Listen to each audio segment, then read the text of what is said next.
so beautiful out tonight. There is just a gorgeous full moon. Hi there, welcome to Bipolar Recorder. I'm your host, Hunter Keegan. Thanks for joining me. Today is December 7th. That's right, at the time of this recording, we are exactly 1 week into December, and it's great to be alive. In fact, just a couple of weeks ago, I was almost dead. To add some layers of authenticity to this program, let me level here for a second. On the weekend before Thanksgiving, I almost died. I'm not joking, it was wild. After years of stability and having my bipolar disorder relatively under control, I slipped badly and took what my psychiatrist later described as a, quote, potentially lethal dose of multiple prescription medications. Through a series of almost otherworldly coincidences and sheer luck, I avoided hospitalization, arrest, and/or death this time around. It was hardly my first rodeo, but I'm not yet ready to publicly get into too much further detail about all of this. It's something I'm working on through my therapist, some very close friends, and my family. Maybe I never will discuss it publicly. Just know that this bipolar life gets crazy for me too. Okay, fine. Here's some additional detail. No guests today. I'm just going to tell you about my own whack life. Let's go.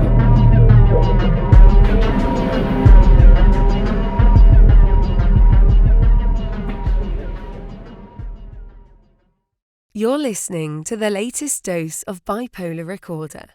This podcast may cause dizziness and blurred vision. Enjoy.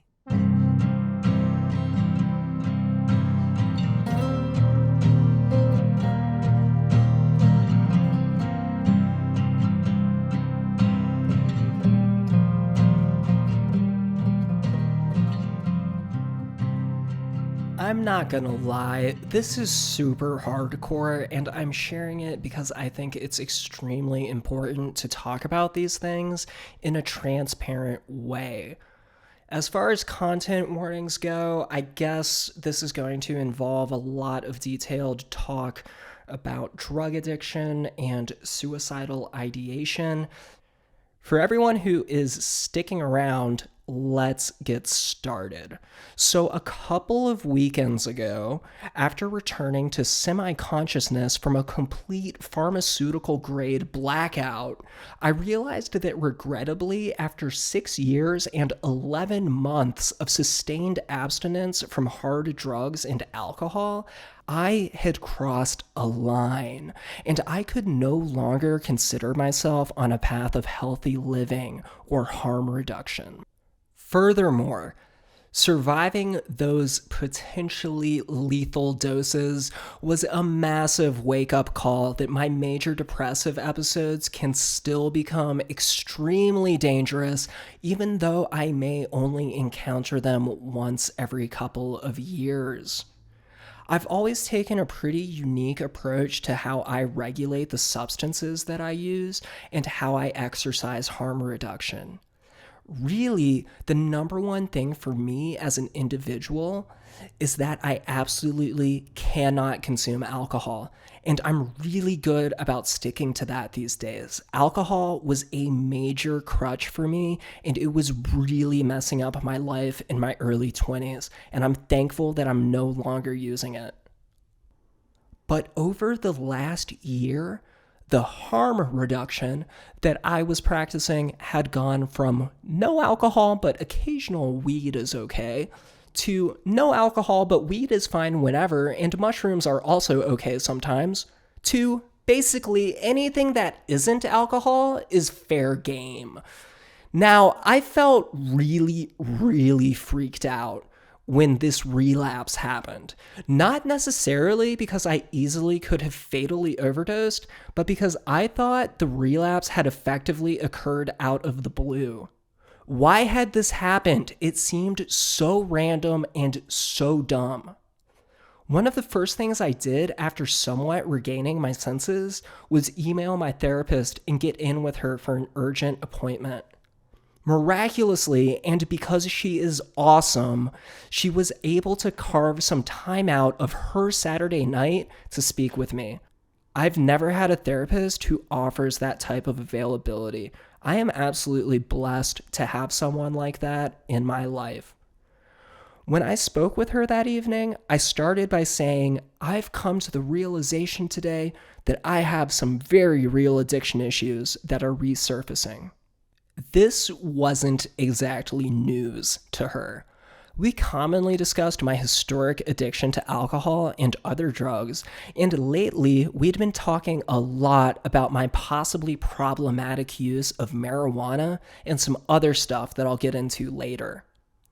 I don't remember much about what we discussed during that session on the Saturday night.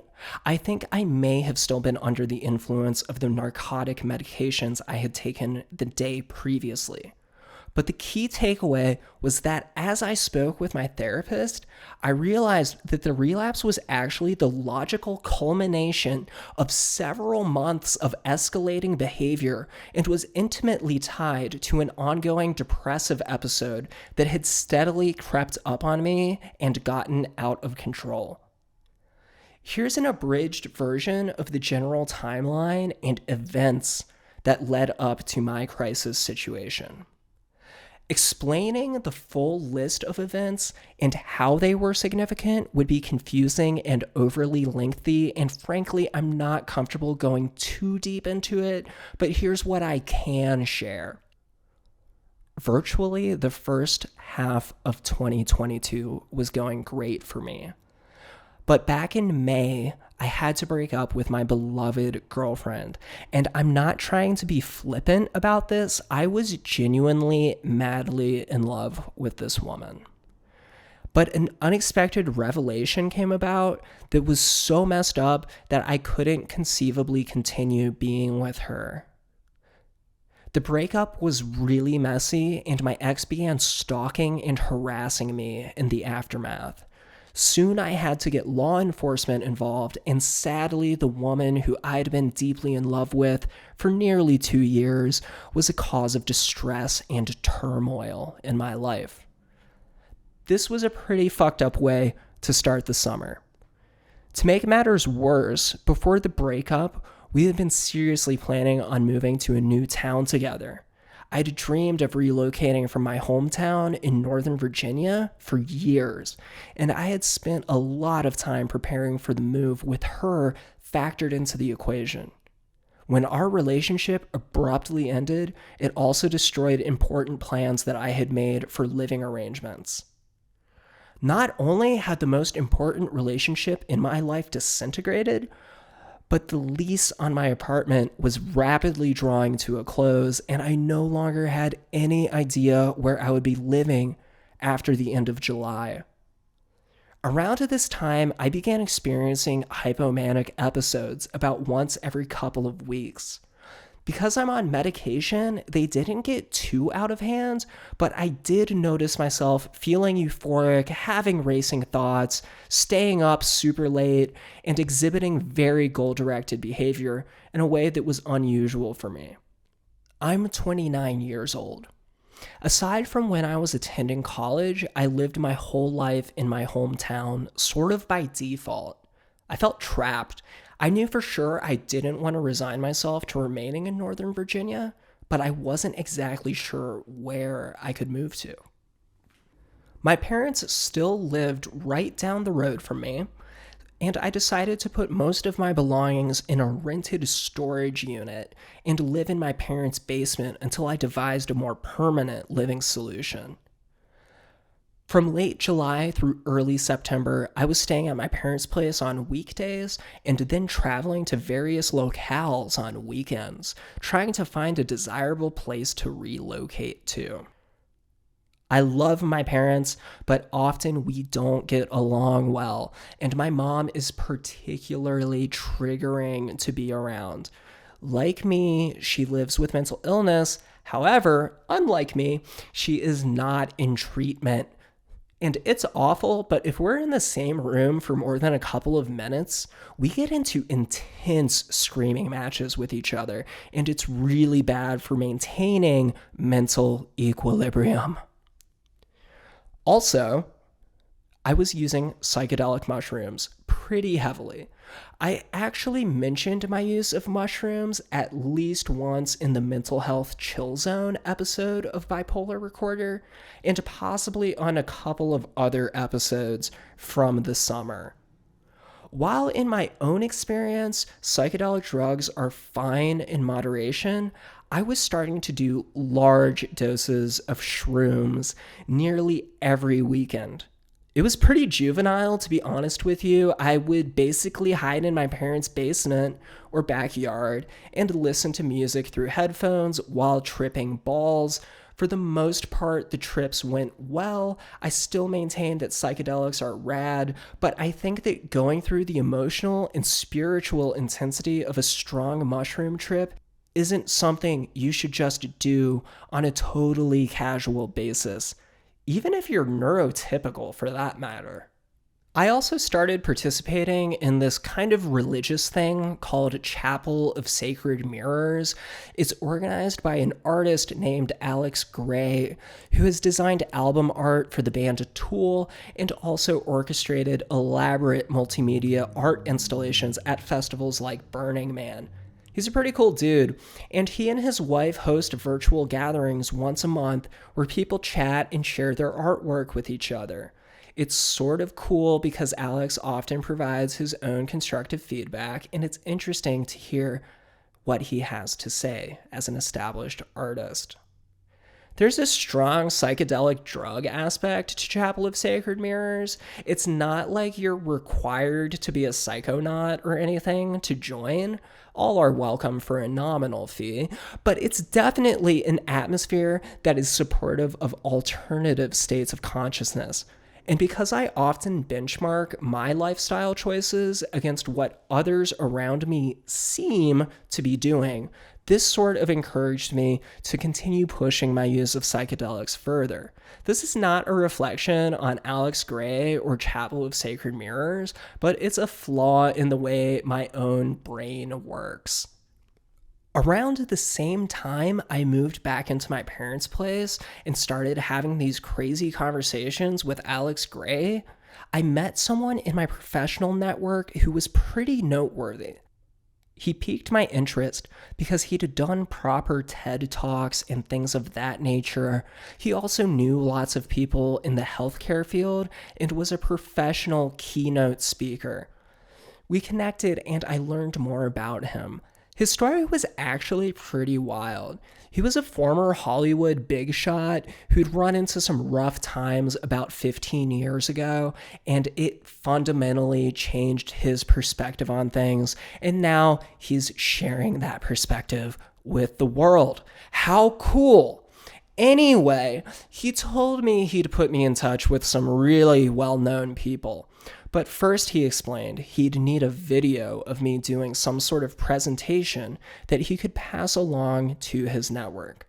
Obviously, I understood that he wasn't going to just put me in touch with distinguished people without hearing me do any type of public speaking.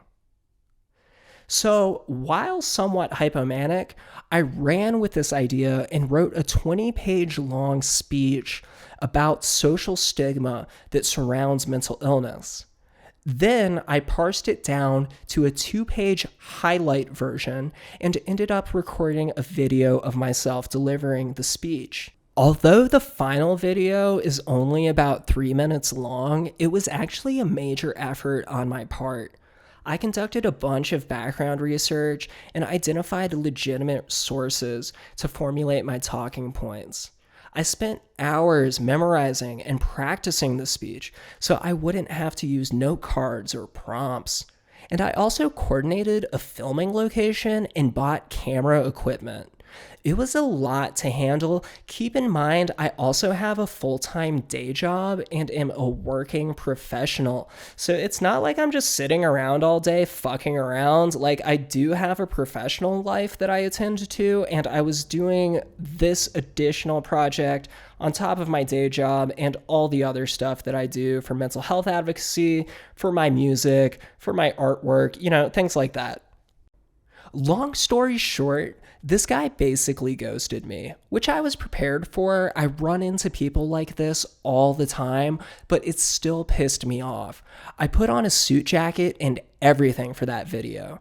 If you want to check it out, it's on my YouTube channel. I'll link it in the episode description. Seriously though, this guy had put me in a pretty vulnerable spot, and I had nothing tangible to show for it. This video was actually the first time I'd really attached my face and likeness to my mental health outreach.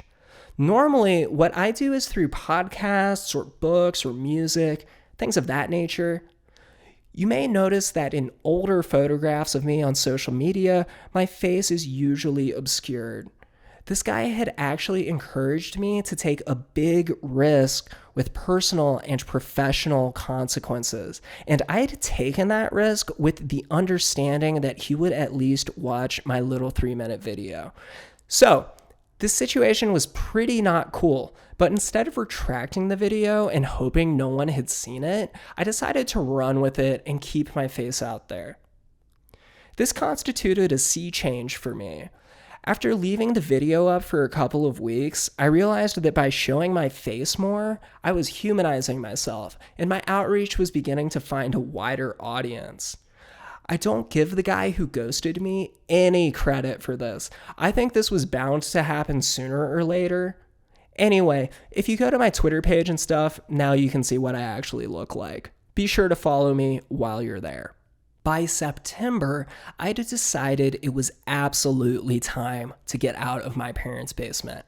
I couldn't deal with the family dysfunction. My mom and I were at each other's throats constantly, and my mental health was declining even more rapidly than before.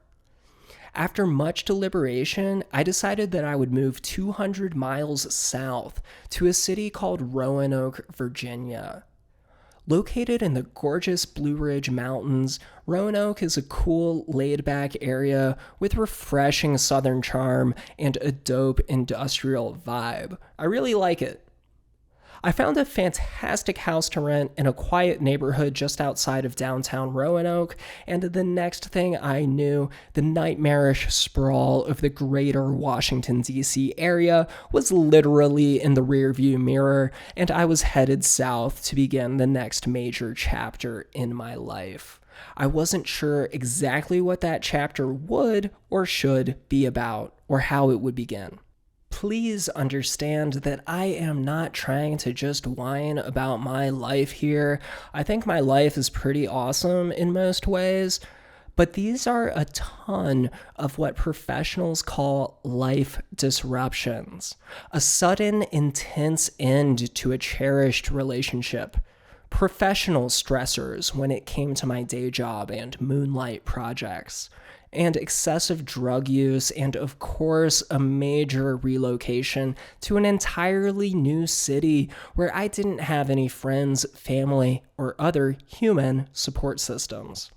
As much as I loved being in Roanoke, I would be lying if I said that the social isolation factor wasn't starting to fuck with my head a bit after 4 or 5 weeks.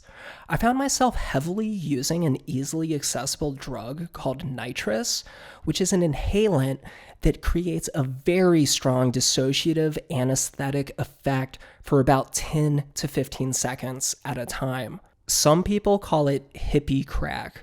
It's commonly used at dentists' offices for patients who are feeling overly anxious, and music festivals for dudes who are trying to get fucked up. It's really relaxing, and I'm not sure I would consider it a hard drug, but it's also probably not good for your brain, and you definitely shouldn't be binging on it most nights of the week.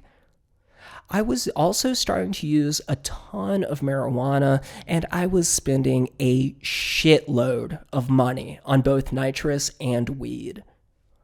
By early October, I was recognizing that this was becoming a problem, and all of the telltale warning signs of legit addiction were becoming pretty obvious. I still didn't consider myself to have completely deviated from my path of harm reduction at that point because I wasn't experiencing major physical repercussions from my indiscretions.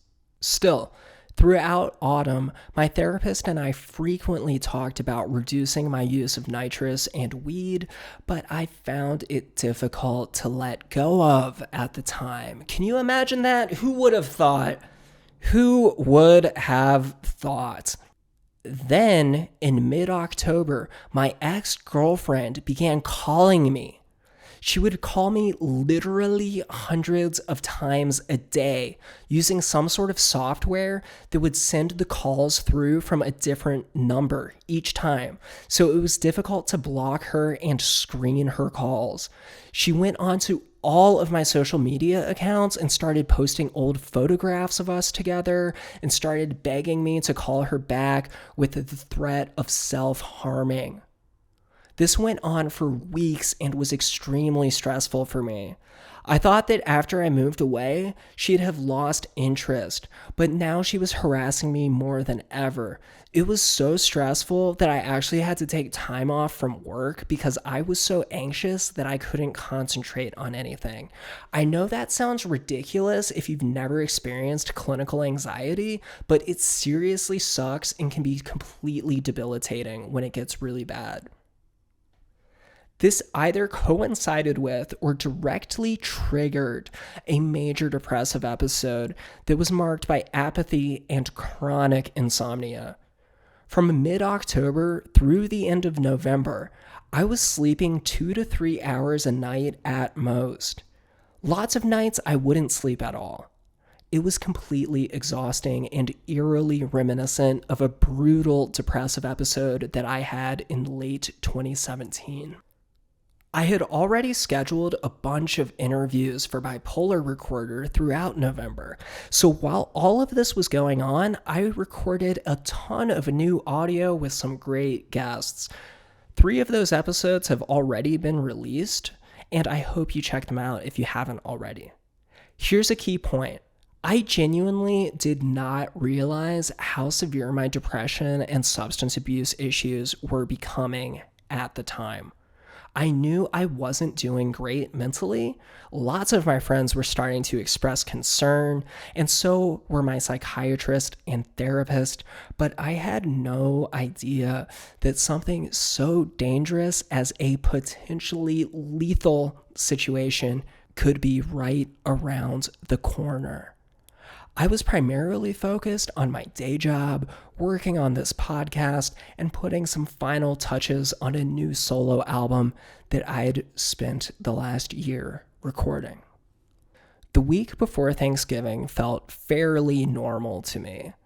I did not know that on that very Friday night, the situation would suddenly escalate and enter lethal territory. I work remotely for my day job, and 2 of my coworkers were on vacation, so I was covering a pretty heavy workload, as well as recording interviews for the podcast and also sending my album out for final mastering and digital release. I was really busy and focused on handling those concrete tasks, so I wasn't spending much time living in my head, although I was still completely sleep deprived and dragging myself through each day. On Friday, everything seemed semi-normal. Like I said, I work remotely, so I just logged off around 5 p.m. like I normally do and left my laptop in my home office.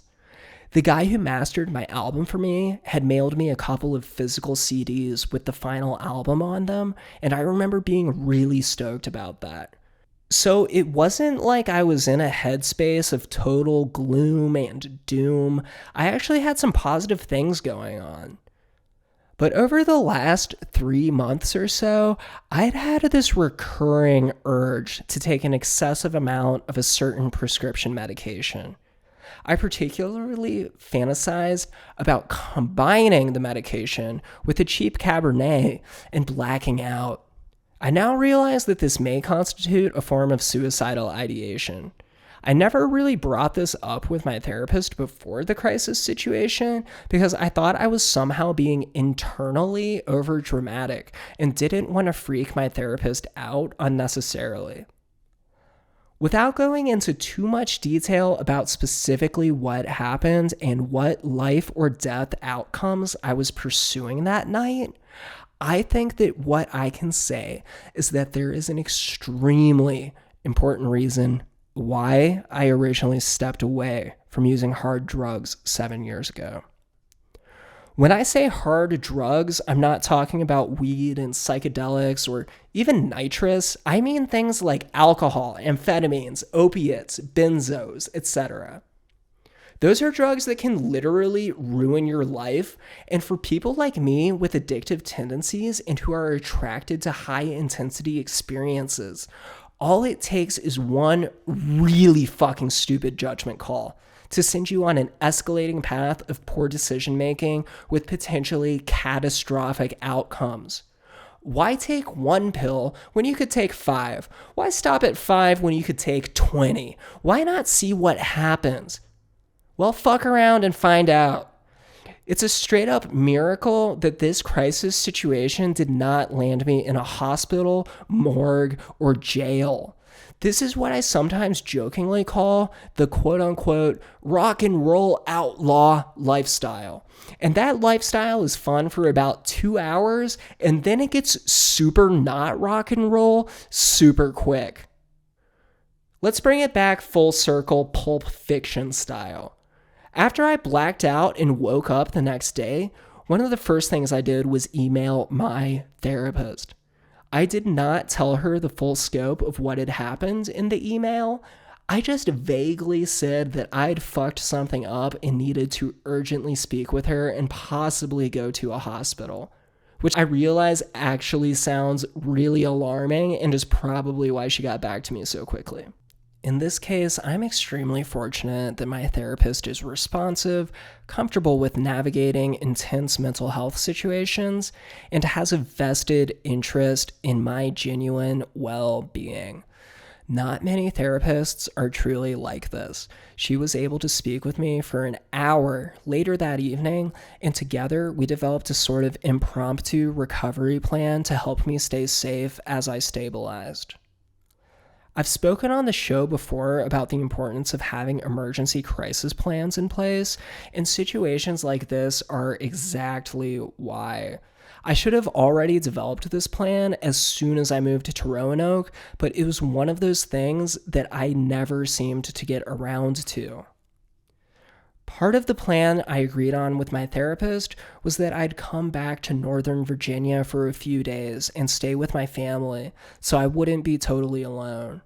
Because it was the week of Thanksgiving, I'd already scheduled a time off from work, so this actually was pretty easy to coordinate. I drove back to Northern Virginia and posted up at my parents' place for a few days. I'm also lucky that I had a previously scheduled appointment with my psychiatrist on the Tuesday following the crisis situation. I wasn't sure how much I wanted to share with my psychiatrist. I kind of inherently distrust medical doctors, but I also recognize that I take that to the extent that it becomes counterproductive. So after a lot of soul searching, I actually decided to be relatively transparent with him. I told him that I had abused a bunch of the meds he prescribed to me.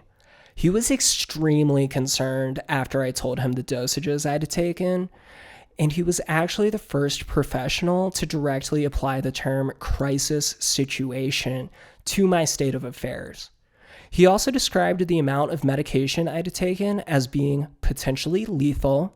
Also, he brought up some stuff that I hadn't considered, such as the fact that the large doses of medication that I'd taken had actually put me at risk for seizures even after the noticeable psychotropic effects left my system. He also reminded me that marijuana use has been linked with increased rates of depression and anxiety in longitudinal studies, and that this is the reason he has always recommended not using THC products. He said that while the initial effects of marijuana can feel relaxing and therapeutic in the initial hours following consumption, overall the risk-reward trade-off isn't worth it for most people with bipolar. Then he suggested inpatient hospitalization, which, if you know anything about this show, I am totally not down with. In my email to my therapist, I had mentioned possibly needing to go to a hospital, but that was a couple of days before I met with my psychiatrist.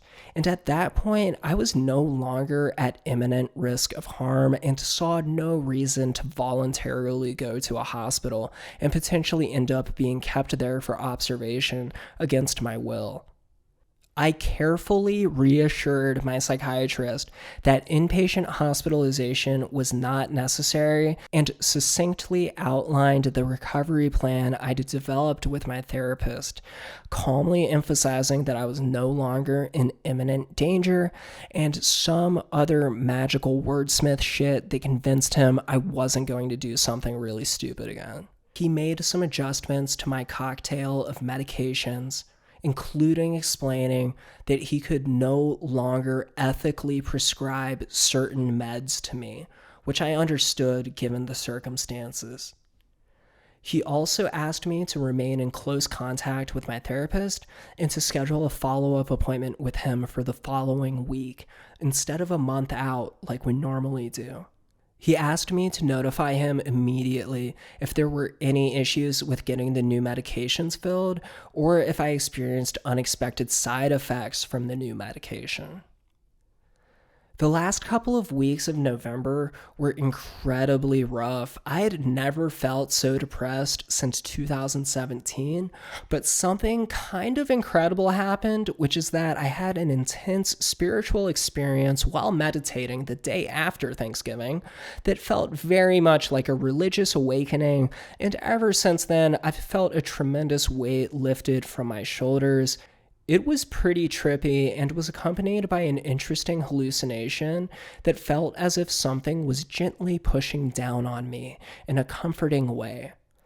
Possibly I encountered what Christians call Jesus, but the cynic in me thinks that it was probably the result of sleep deprivation, stress, and possibly a form of sleep paralysis. I still had awful insomnia up until a few days ago, just a couple of days before the recording, really. But I am really happy to say that the medication adjustment appears to be working properly, and the tools and self-exploration I have been developing through therapy are really helping me process things as well. Overall, I currently feel very at peace with everything that happened, although I am still treating this situation very seriously. I've been back on the recovery train for about 3 weeks now. I'm not doing the stone sober thing. I still occasionally use marijuana, just not in excessive amounts, and I plan to continue dialing that back and eventually completely avoiding it, just to get that clear-headed perspective on things. One of the things my therapist asked me to do was to take stock of what my current boundaries with substances and harm reduction are. And after much deliberation, I decided that the only things I occasionally still want to keep in the mix at this stage in my life are weed and LSD. Yeah, why LSD, you may be wondering.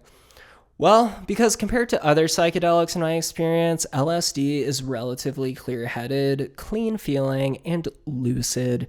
It's also rare to come by these days, and every 5 years or so, I feel like revisiting it for spiritual purposes. It's just one of those things that I could see myself taking again if I wanted to get super trippy. But again, with the caveat being that it's not like the sort of thing that I would do every weekend or even every couple of years.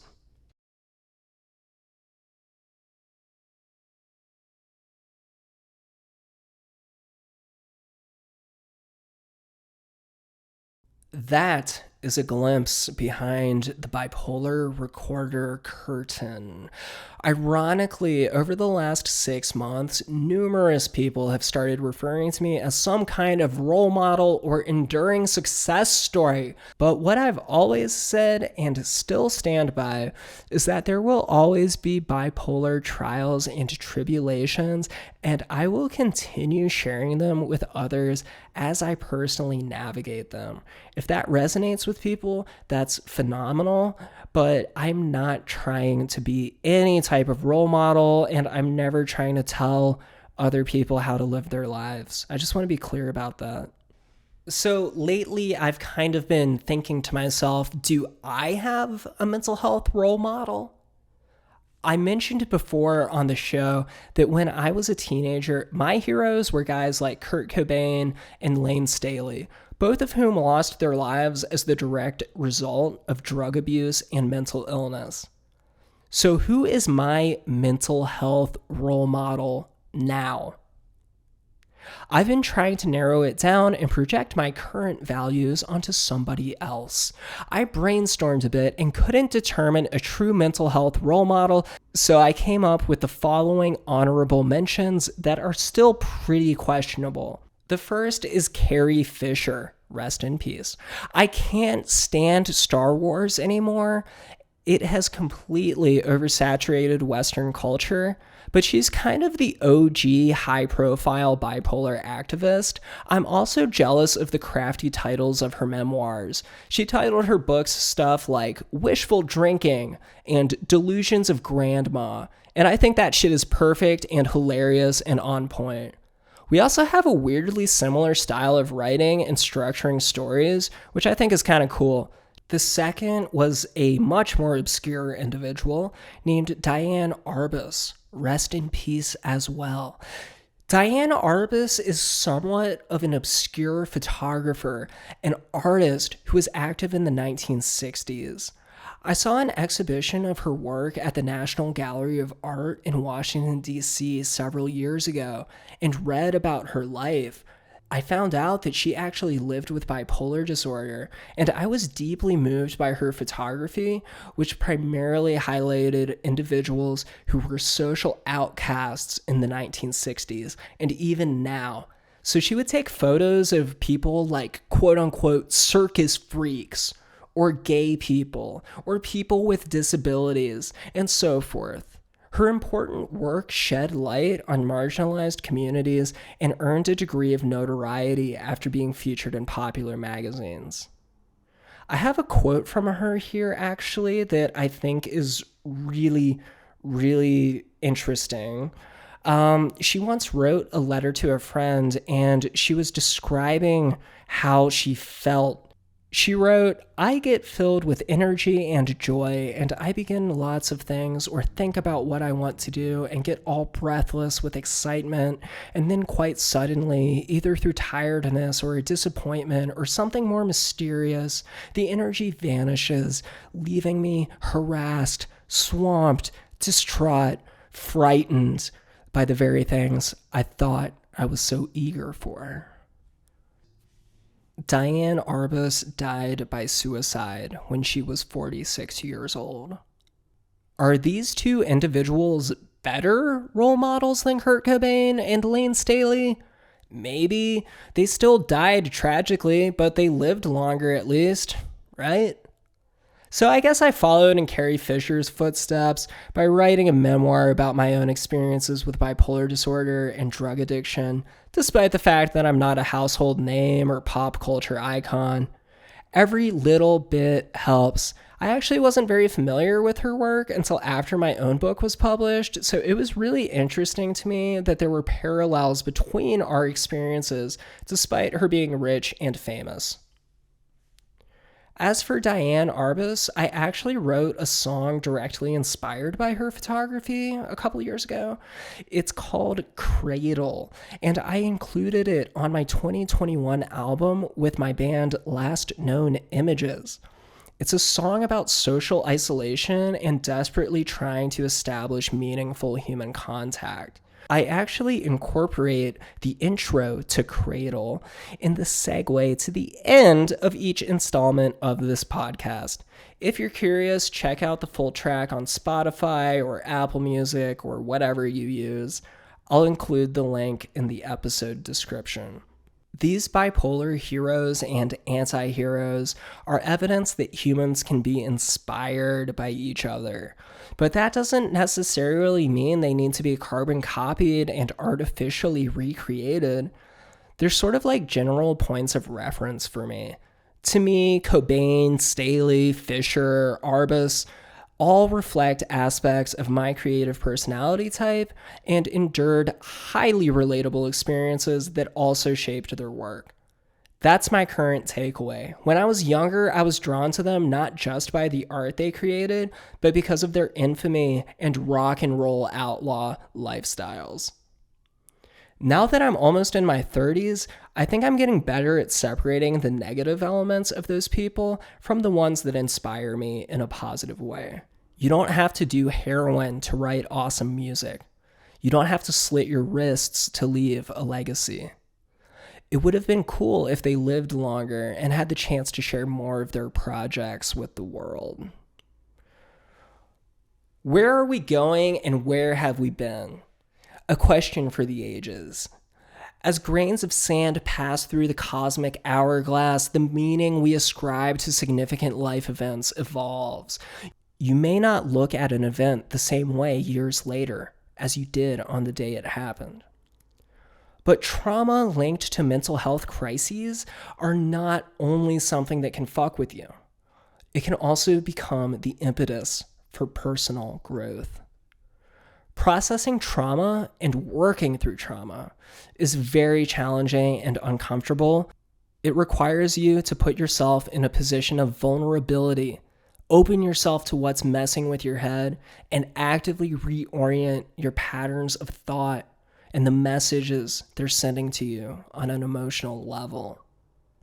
Exploring traumatic events from my life and ascertaining the ultimate takeaways from them, learning how they have impacted me over the years and how they continue to subconsciously influence my mind, has been one of the most important learning experiences of my adult life. It has helped me become more self-actualized, given me important insights about myself, and shown me that sometimes, not always, but sometimes, I can come out the other side not only stronger as a person, but with new resources at my disposal to maintain recovery and stability. With that said, there are not always silver linings to traumatic events. I really am not one of those people who thinks everything in life is part of God's plan. Confronting traumatic memories can be very complicated and even feel counterproductive at times. And that's why when it comes to especially significant traumatic events that directly impact your mental, spiritual, physical well-being, I strongly encourage people to get in with a good therapist if possible. I've been seeing my current therapist for the last 4 years, and over the last couple of weeks, she has been extremely helpful, even more so than she normally is. I am really, really fortunate to have this specific therapist in my life right now. Not just someone like her, but specifically her. That was somewhat of an important revelation I had after working through the crisis scenario. One of the things my therapist asked me to do at the end of our most recent session was to develop a new process by which I could actively identify situations that cause me to feel vulnerable. So, for example, I've discovered that a major depressive episode makes me very, very subjectively vulnerable to extreme sleep disruptions, substance abuse, suicidal ideation, and impulsive judgment calls. Through working with my therapist and using tools related to internal family systems therapy, cognitive behavioral therapy, and general talk therapy, I've concluded that each of these main facets of my own depressive episodes are components of maladaptive coping strategies that I have developed since childhood. They are double-edged swords that may have helped me in the past to compartmentalize and deal with traumatic events, social anxiety, and other unpleasant things, but overall, they are not sustainable or productive.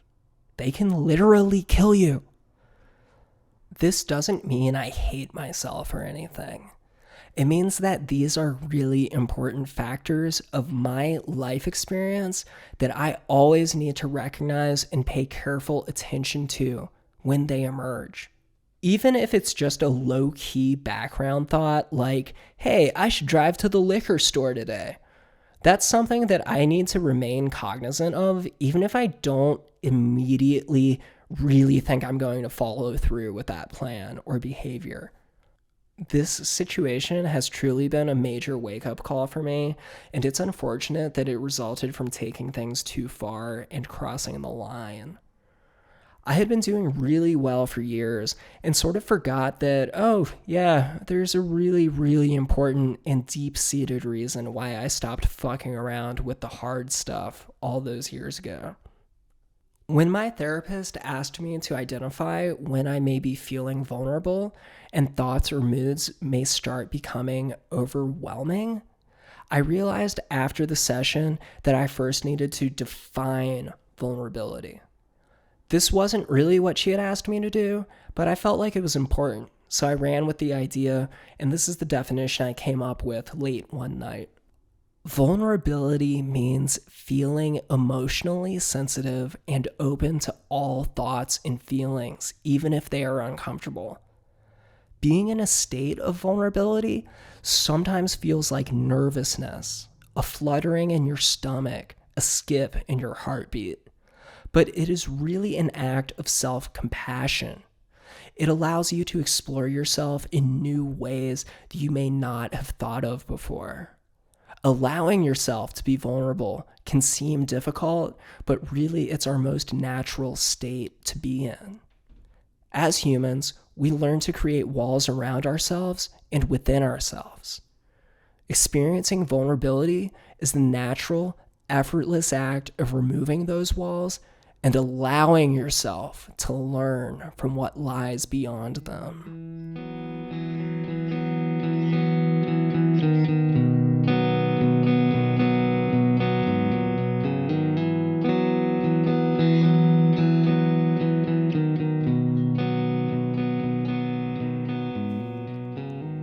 Wow, what an installment. Did you like my definition of vulnerability, or did that just sound like some hippie bullshit to you? Sometimes I can't tell anymore, so be sure to hit me up on Twitter at HHKeegan or at Bipolar Recorder to let me know. Please listen closely to the brief statement that follows. During this installment, I mentioned a few of my major creative projects. One of them was my solo album. The album was officially released on the same week that I relapsed, and people are vibing with it. It's titled Midnight Dazzle of the Fireflies, because I thought that sounded flamboyantly awesome.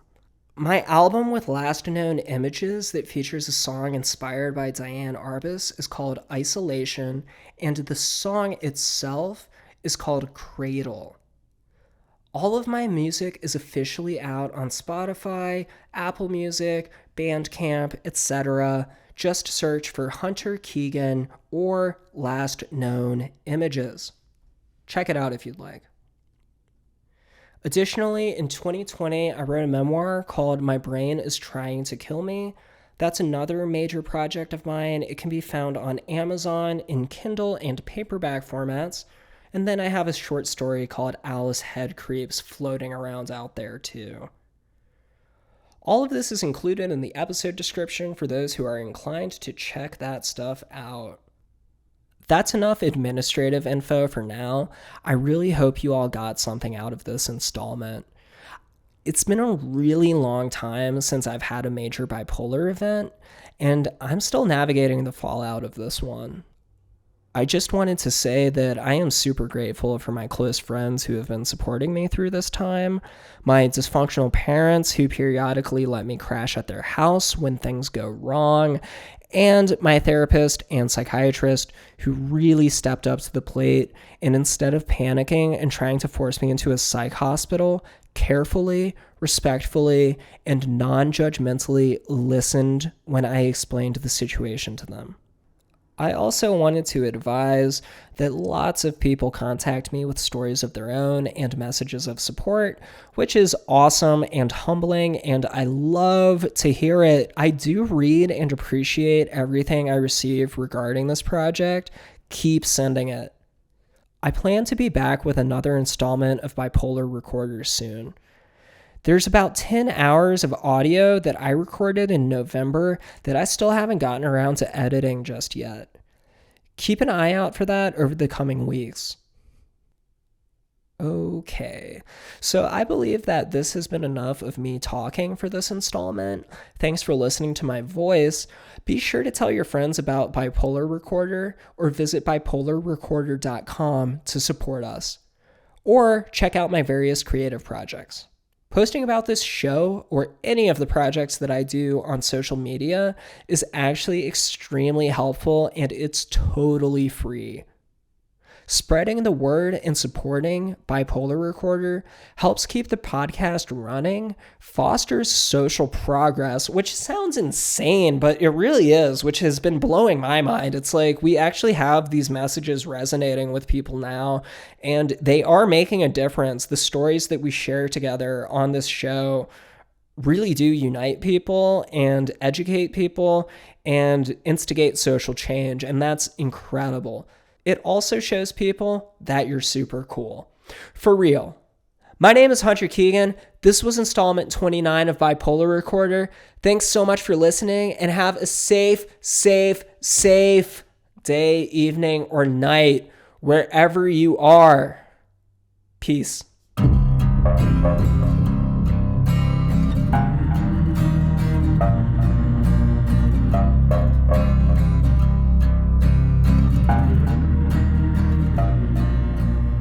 Bipolar Recorder is a listener-supported show. To help keep the show running, consider checking out our Patreon page or visiting bipolarrecorder.com.